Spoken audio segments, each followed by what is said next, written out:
my useless magic and have me poking lines in the old market for 1/10 the hassle of your empty venture.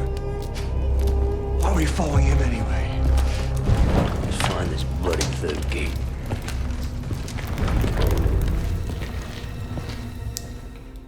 In this vast world we live in, there are at least more than 5 million video games, according to the latest statistics. And every year, hundreds of games get released all over the world across multiple genres, categories, and platforms. Whether indie or AAA, the games simply keep coming and coming non-stop to make sure we're always busy playing them. However, with that being said, in this large ocean of gaming releases, there's also a deep hole where some projects were buried and never saw the light of day. Some of these games were simply forgotten and abandoned, and some of them were outright canceled. In many cases, these titles can be regular ideas with no real ambitions, but in other cases, they can be the games that we were dying to play and couldn't wait to put our hands on.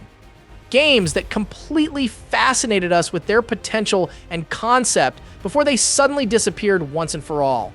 To be honest, a lot of these games are still stuck in my head to this day, and I couldn't forget about them, which is the reason that inspired me to make this video. What the hell is your problem? I want to take you on a quick journey and remind you of a few iconic gaming projects that were announced in the past and made us jump with excitement because we thought they could actually change gaming forever. However, this was until we got the harsh news of their demise for multiple reasons, whether it was financial issues or a change of plans from the developers. And by the way, this video will include games from different genres and not just horror. So without further ado, let's start. Target has teleport capability.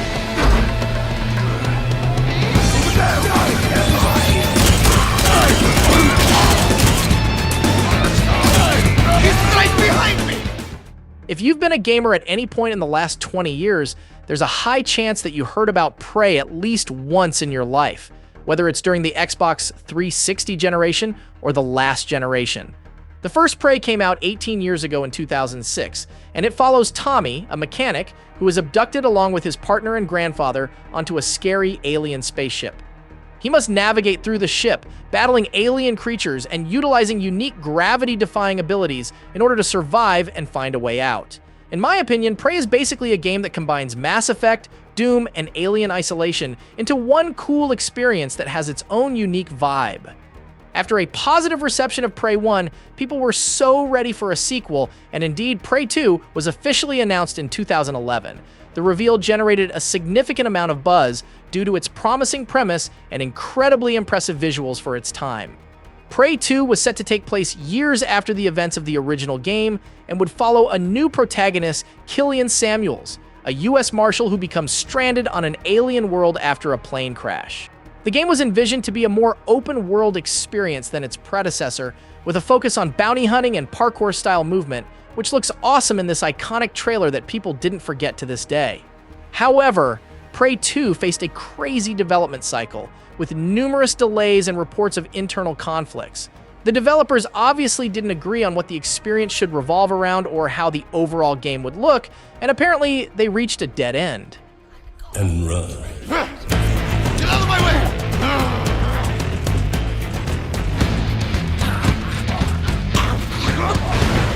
Sadly, after years of anticipation and doubt, in 2014, Bethesda officially canceled the project, stating that it did not meet their quality standards, whatever that means. Despite its cancellation, Prey 2 remains a topic of interest among gamers to this day, with many wondering what could have been. The cinematic trailer became a huge memory in our minds, and many of us even go back to watch it once in a while just to feel the vibe again. The alien world, the weapons, and the idea of bounty hunting were so enticing for us, but unfortunately, it's just a dream that will probably never become reality. But on the positive side, in 2017, Bethesda actually released a rebooted Prey game developed by Arcane Studios, which shared some thematic elements with the canceled sequel, but featured a completely different story and gameplay style. It's a fantastic game in every way, but I personally don't feel that's enough compensation to make me forget Prey 2. If you share these feelings with me, let me know in the comments below. Grab wave enabled. Target is escaping.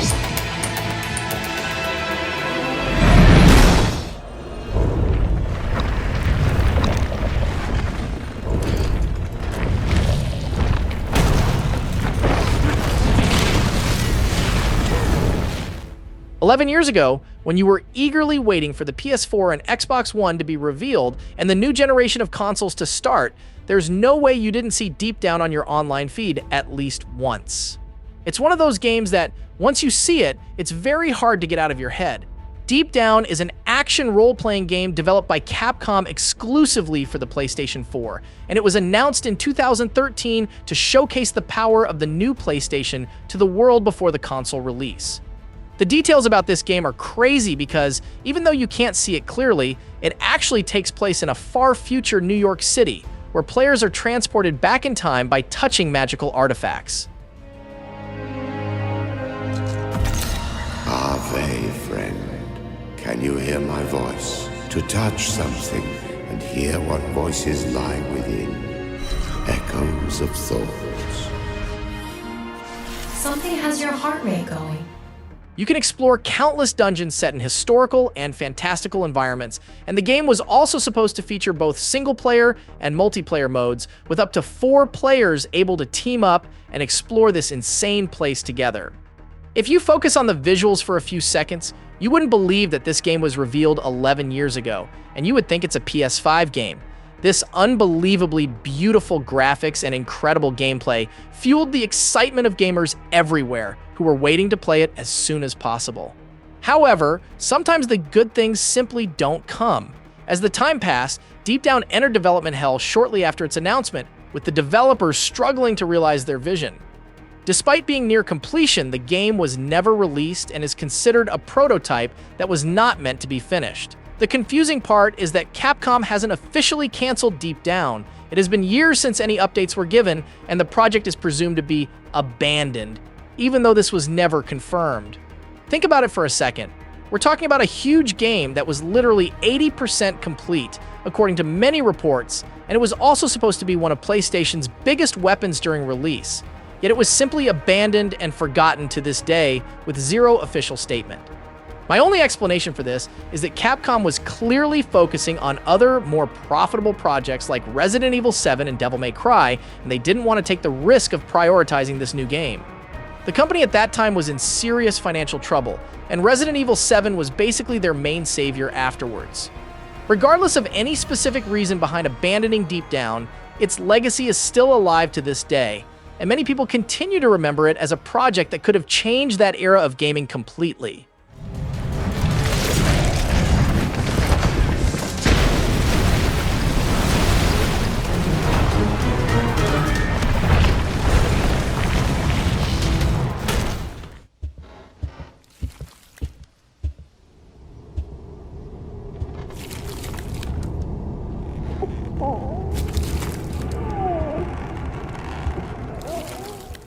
If you're an old subscriber to the channel, you most likely know that we mentioned PT here at least 7 billion times across many videos. We love PT, we explain PT, and we dream about what PT could have been.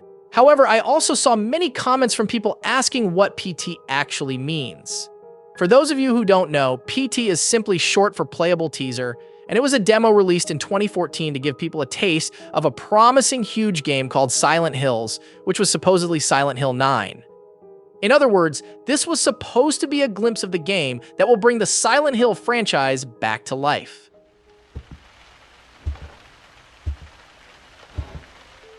In this short experience, we assume the role of an unknown protagonist who awakens in a haunted suburban house and experiences recurring nightmares while exploring the house's looping corridors.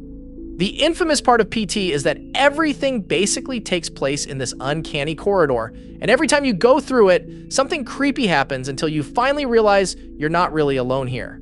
The mysterious woman you see in this house has become one of the biggest symbols of fear in psychological horror gaming because the game doesn't even tell you who she actually is. But the enticing part is that the clues all over the place can give you hints about what really happened in the past and who that woman might be. The radio specifically talks about a mass murder that occurred in the house, and it's about a man who killed his wife and 2 children with a rifle. The radio says that he shot his wife in the right eye, and you clearly see this in the photos and even in the ghost haunting you. You can also see an unborn baby in the bathroom sink, which relates to the fact that the wife was pregnant during the crime. All these elements confirm that the mysterious woman following you is obviously the dead wife. However, if she's the wife, then where the heck is the husband?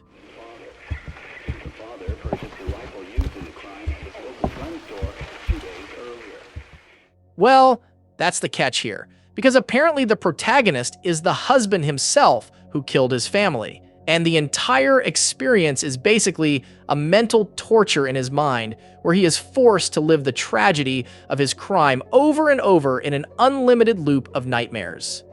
This is not confirmed, but it's the closest theory possible. The bizarre part, however, is that PT as a whole was intended to be a small section of Silent Hills. And we know this because at the end, the protagonist departs the house and we can see Norman Reedus walking around Silent Hill Town as if all we've been through was just an introduction. But despite the incredibly huge amount of attention that PT had, the demo was surprisingly removed from the PlayStation Store afterwards, and the full game was officially canceled in 2015. Hideo Kojima, the mastermind behind PT, had many problems and disagreements with Konami, which eventually led Konami to cancel the project entirely.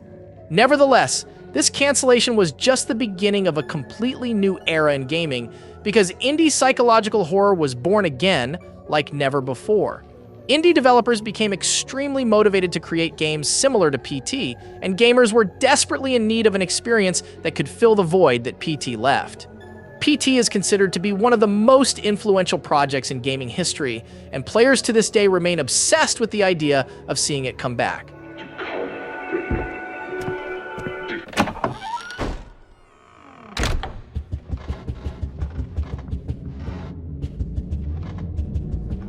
Some theories claim Hideo Kojima intentionally wanted it to be canceled because it gave him huge marketing, and others say that PT has nothing to do with Silent Hill's final vision in the first place, and that it was just a strategy to cause some buzz. Either way, the impact of PT is undeniable in horror gaming, and that's why we keep talking about it over and over.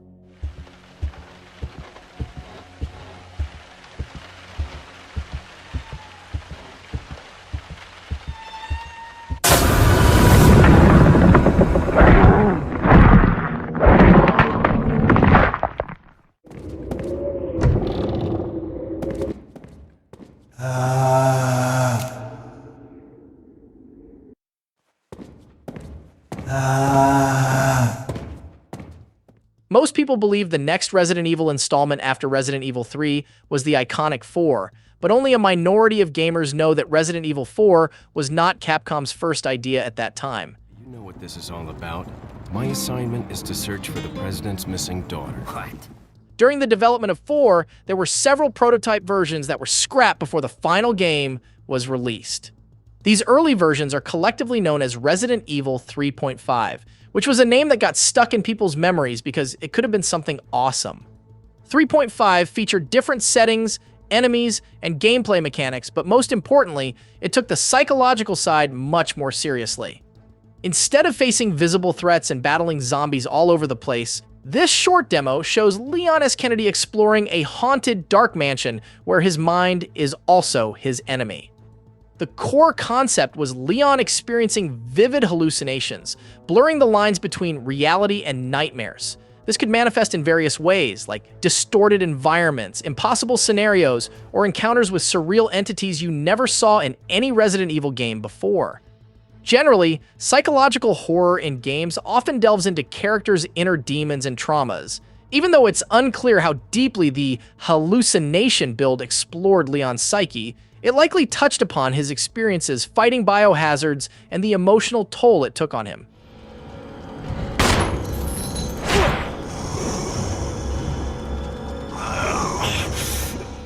Furthermore, some reports also said that Resident Evil 3.5 wanted to limit Leon's resources to increase vulnerability and make players feel powerless across the game, which is completely different from Resident Evil 4.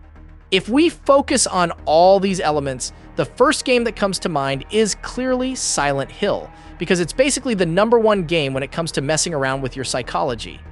We don't know this for a fact, but some rumors say that Capcom at the time was very impressed by Silent Hill 2's success in 2001 and wanted to use some ideas from it. Silent Hill 2 in the early 2000s achieved a huge amount of buzz and sold 1 million copies in 1 month, which made it the center of attention in the gaming space for some time.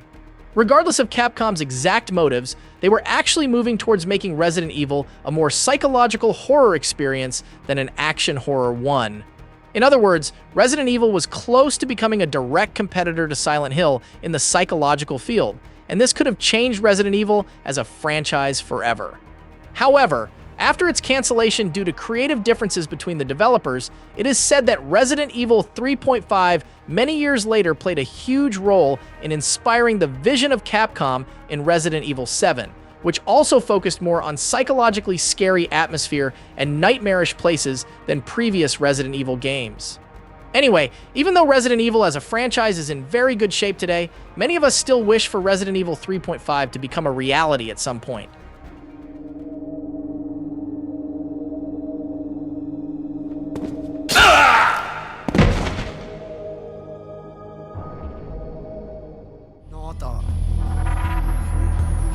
Hey, wait, I see something.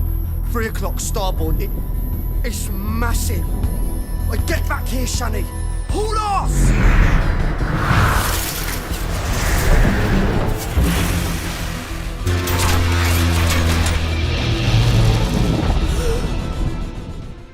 If you ask modern gamers about the most ambitious space game they can think of, I'm pretty sure most of the answers would be Starfield or the upcoming Star Wars Outlaws. And when I say ambitious, I mean a game that lets you explore space and planets more freely than ever before. However, if you're one of the gamers who has known everything about the industry for the past 20 years, then you probably understand that Beyond Good and Evil 2 is basically everything that any space fan gamer could ever ask for. The first game came out 21 years ago in 2003, and it follows the story of Jade, a young photojournalist living on the planet Hillies. Hillies is under attack by aliens called the DOMZ, and the planet's military organization, the Alpha Sections, claims to be protecting the citizens. Nevertheless, Jade soon uncovers a sinister conspiracy between the Alpha Sections and the DOMZ, who are abducting and oppressing the inhabitants there. Even though the original game looks cool, the sequel was expected to be 100 times more epic. The second game is set in a vast, seamless open world consisting of many planets and space stations that you can freely explore on foot, in vehicles, or in spaceships. You take on the role of customizable space pirate captains, building their crew and embarking on various missions and adventures where every experience is different from the next. The game was also supposed to feature a dynamic combat system combining melee, ranged weapons, and special abilities. But it gets cooler when you realize that it supports online cooperative play, allowing players to team up with friends to tackle missions and explore the universe together. You're probably wondering now, where the heck is this game? Believe it or not, Beyond Good and Evil 2 was revealed 16 years ago in 2008, and it has been showcased at multiple events over the last decade, but it simply refuses to come out. Ubisoft keeps delaying it all the time, but simultaneously, they also keep promising us that it's not canceled, and it's still under development. In my opinion, Ubisoft probably realized that their promises and visions are beyond reality, and that they can't reach them because the concept that they promised is something that takes much more work and definitely much more money to achieve. They prefer to keep making Assassin's Creed games every year because it's guaranteed profit, while a project like Beyond Good and Evil is a huge risk, and the final product might not even be close to their promises. So this game has clearly been abandoned, and I don't think it will ever see the light. True freedom lies beyond.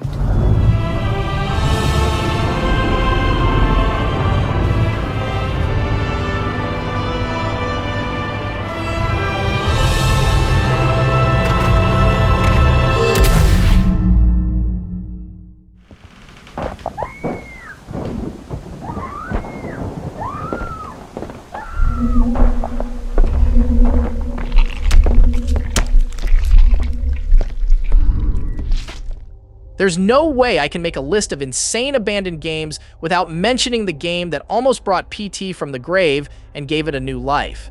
Allison Road is a horror game that was revealed in 2015, shortly after PT was canceled, and it immediately gained attention for being a spiritual successor to PT. Initially, Allison Road was an independent project that garnered significant interest due to the void left by the cancellation of Silent Hills, but they eventually managed to secure a publishing deal with a company called Team 17 because they saw how millions of people were excited about the trailer. The story here is about an unnamed protagonist who wakes up with amnesia and must explore his house to uncover the mystery behind his family's disappearance. Players need to navigate through a series of spooky events and puzzles in a house that looks fancy at first sight, but is also very disturbing because we don't know anything about its history. By now, you obviously realize how close this plot is to PT and how even the environments are very similar, but as I said before, that's the point of the game in the first place. The gameplay was expected to focus on observation, puzzle solving, and resource management, similar to PT and other horror games, but it was mostly supposed to create a tense atmosphere with realistic graphics and sound design. People in 2015 were blown away by how good the visuals look and how the house seems even more realistic than PT, especially since here you can even investigate the surroundings. The main enemy here is also unknown, but the hints say it's a woman who lived in the house and probably had a crazy experience with the protagonist who might be a bad husband or something. Anyway, after months of excitement, the game suddenly started going through the same hell we heard about with every game on this list, which is development hell. It's a phase where the game's fate becomes uncertain, the release date is lost, and the continuation of the project as a whole is on the line. Sadly, the game was eventually canceled in June 2016 due to a lack of funds and private reasons, but the game's creator, Chris Kessler, later announced the revival of the project under his new studio, Far From Home. But as I said in a previous video, the game remains far from reality and not just from home. We're in 2024 now, and there have been no updates on the game's development since 2016. It's safe to say it's a lost dream that will never come true, but some people say that Chris intentionally wanted the game to be canceled because the cancellation gave it even more attention. They say he wanted a legacy similar to PT's cancellation because the disappearance of such projects sometimes creates even more interest than their release. In fact, there's an interesting comment in one of my previous videos that stated how some developers tried to get the rights or permission to complete the game, but their request was rejected because the game's creators prefer the notorious vibe of the game being canceled. I can't confirm this myself, but it seems like a noteworthy theory. Anyway, even though we'll probably never know why it's gone, at least we got some pretty solid replacements afterwards, like Visage and Madison.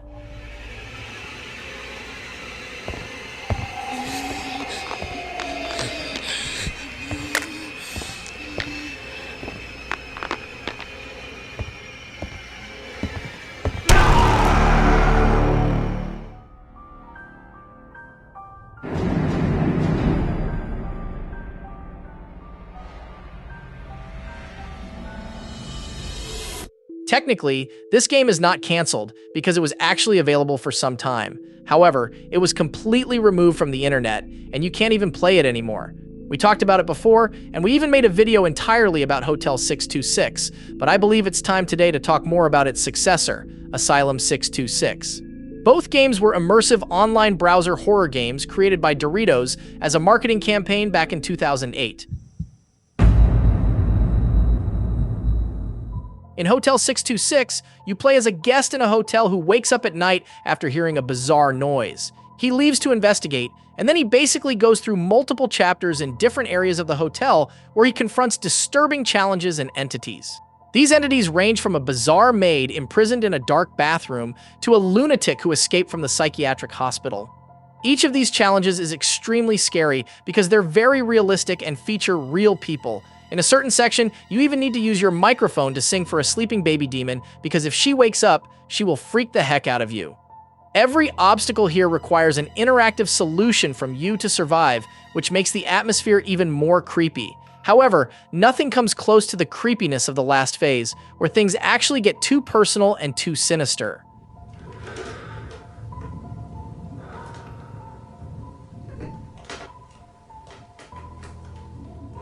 In the last stage before escaping the hotel, you come across many photos of people, and you need to pick the correct photo to bypass this process. The catch is that these photos are real and not random. In fact, the correct photo that you need to pick is actually a photo of your own face. Yes, you heard it right, my boy. The game secretly uses your webcam to take several photos of you and then surprises you by showing you your own face in the game. At first, you might think this is a casual thing, but when you think about it, you'll realize that it's so freaking disturbing. I mean, imagine you're playing a horror game normally and stressed, and suddenly you see a photo of you literally inside the game without understanding how it's possible. It's actually shocking because your initial reaction would be to think that this game is really haunted or that someone is targeting you personally. The good part is that if you don't have a webcam, the game will tell you to click on a photo of the hotel, but if you do have one, you will find a secret photo of you alongside photos of other real players. When it comes to Asylum 626, it simply took it to the next level because the game could access your Facebook friends list with the option to choose a friend who would be virtually tortured in the asylum. This was purely for shock value because you will get confused when you see the face of one of your friends in the game. Then, we used Facebook Connect to randomly pull 2 of your friends into the site. You decided who needed further treatment, and who, well, didn't. To push it one step further, we post updates to let the world know your choice. Ouch. Webcam interactions are also common here because certain moments, like looking in a sink, can trigger your camera to show your reflection, which can make some people pee themselves if they don't know what the heck is going on. The cool features in this game are simply all over the place, so I'll let the creators themselves explain other intriguing features to you. You use head tracking technology to try and avoid a chainsaw-wielding madman. Then we invite your entire social network to try and save you. Hey, stop it! Whoa!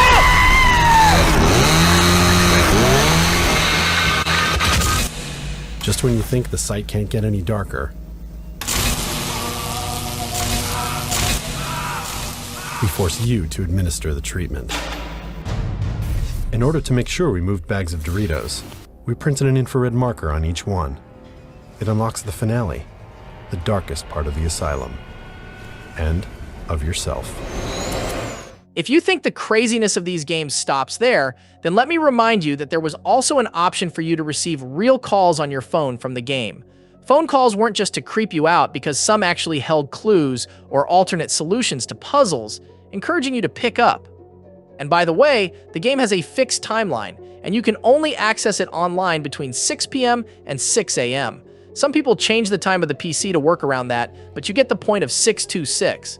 In other words, guys, these games were insane when it came to the spooky atmosphere and creative methods to actually intimidate you and mess with you, especially when you realize that they came out in 2008 and 2009. However, the project was suddenly canceled in 2011, and the games disappeared entirely from the internet. The reasons are not clear, but some people say Doritos shut it down because the marketing campaign was successfully delivered and the mission was accomplished, while others say that Doritos was afraid of facing legal issues if players took the webcam part too seriously. Accessing your webcam and phone is a huge privacy concern that goes beyond the realm of horror gaming. So Doritos might have decided to erase the games from history to avoid any consequences. The danger is concealed in the dark. Vad händer nu då? Turn the camera light on. Okay, this is nothing out of the ordinary, but we have disturbed the work enough for today. Anyway, guys, this is definitely enough for today, and the video got longer than I expected. Please leave a like if you enjoyed and comment on any abandoned game you think should see the light. And by the way, let me know which crazy feature in Asylum 626 you would love to see in modern games. In my opinion, seeing your face's reflection in the sink is absolutely wild, and I swear I would lose my mind if it happened to me.